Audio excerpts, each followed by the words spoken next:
how to turn on or turn off ultra-wide band for precise location of nearby device on Samsung Galaxy S26 Ultra.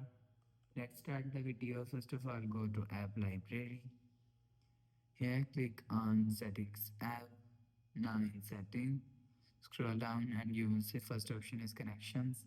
Click on Connections. After click on Connections, click on you will see ultra wideband is here. If you want to turn off ultra wideband, so turn off this button. After turn off this button, you will see ultra wideband is turned off. If you want to turn on ultra wideband, so turn on this button.